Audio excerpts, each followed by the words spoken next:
Hey everybody, welcome to SwJ. Today we're going to be discussing building a better beehive and going to be continuing our blanket project. Working on putting old t-shirts onto a denim background that I made. So yeah, building a better beehive. There's an old adage that says if you build a better mousetrap, the world will beat a path to your door. And we're going to find out if it's the same thing about building a better beehive, because it seems that has happened.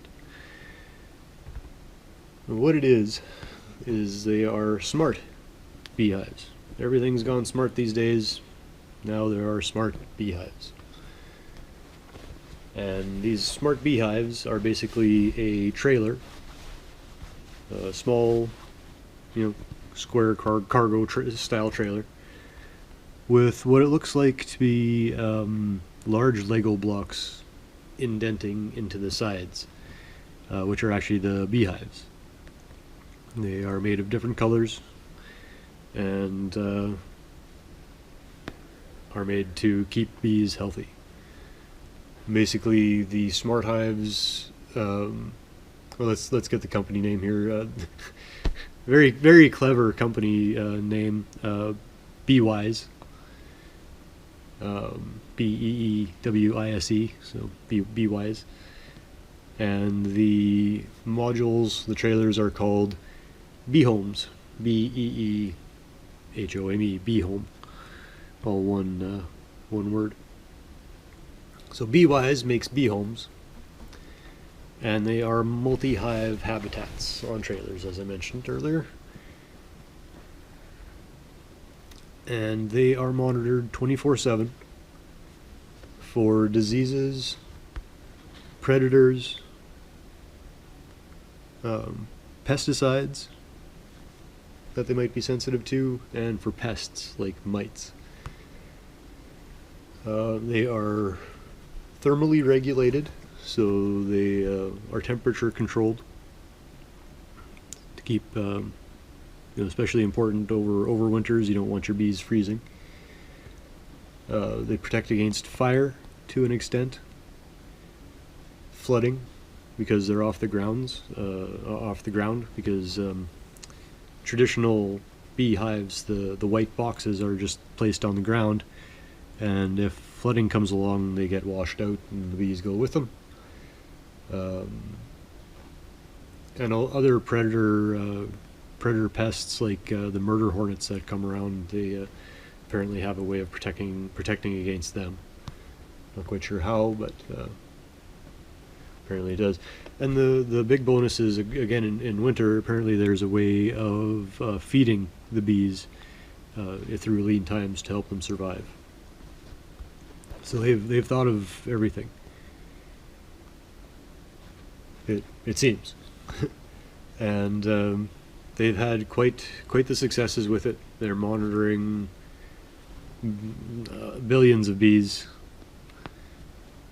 and so far they have noticed that mortality rates compared to other means of beekeeping have been reduced by 80%.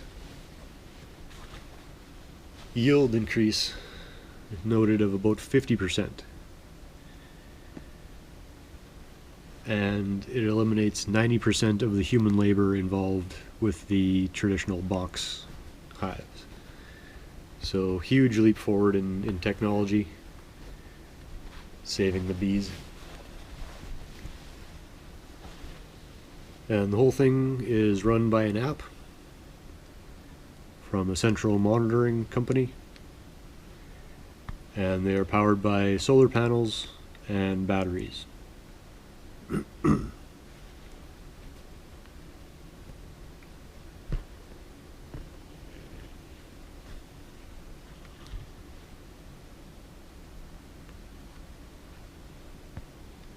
Now, the cost is interesting. The cost is set up based on not on a purchase price for the bee homes, so you can't just buy one. It's basically a rental. It's you pay a delivery fee, plus you pay $400 a month for monitoring fee. And the thing is, one of these bee homes can provide habitat for bees that covers a very large range. So even if you have large farmers' fields, you won't need more than a few of these bee homes. So for a few hundred, a few $1,000s a month, you can ensure that your crops are pollinated and that your bee population is safe, because it is critical to your crops. And if you don't know why, well, it's because bees are pollinators. And pollinators are what make food happen, if we're going to simplify it down that far. If you don't know that bees are essential, and we'll dumb it down for you that far. But bees are an essential part of the environment. Without them, we would have very little food. Flowers wouldn't flower, crops wouldn't produce. Just wouldn't happen, or to a very minimal degree, whatever the wind can do. Wind or birds. But the most efficient way is bees. So let's.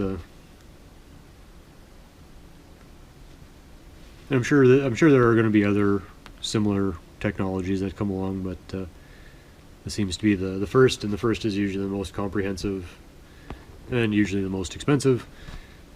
So costs may come down over time.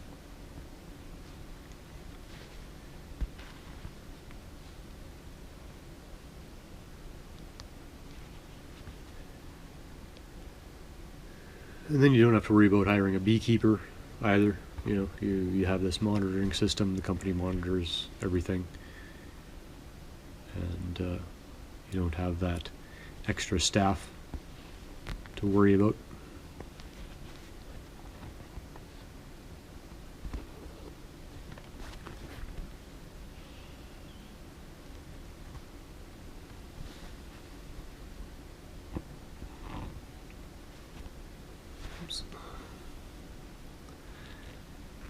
Stop doing that. Thing gets twisted up. Thread gets all twisted, and then I slide it, and then it gets knotted up in itself. That's just no good. No good at all.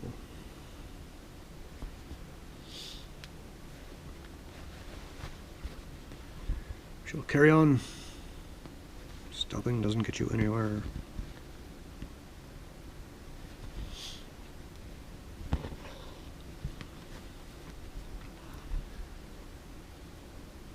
So yeah, cutting mortality rates by 80%, and we're very concerned about keeping the bees alive, and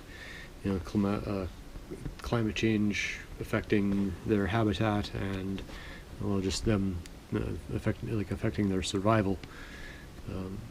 If they can survive a change of a few degrees over the next 30 years, we'll see how they fare, before the planet can start to turn around and hopefully heal itself a bit with all the changes that are being implemented.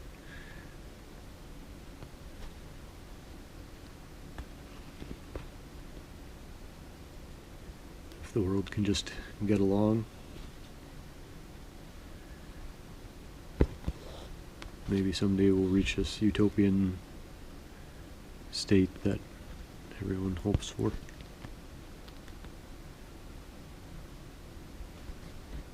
Which doesn't exist because it's different for everyone, but that's another story.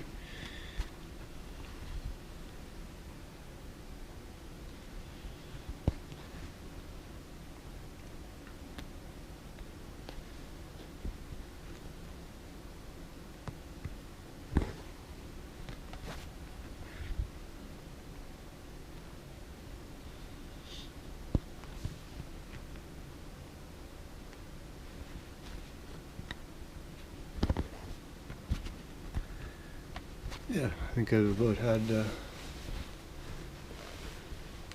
I've talked about that enough for today. We'll call that an episode. And say thanks so much for joining me. I do appreciate the time we get to spend together. And till next time, keep chillin'. Don't forget your cookie. Peace.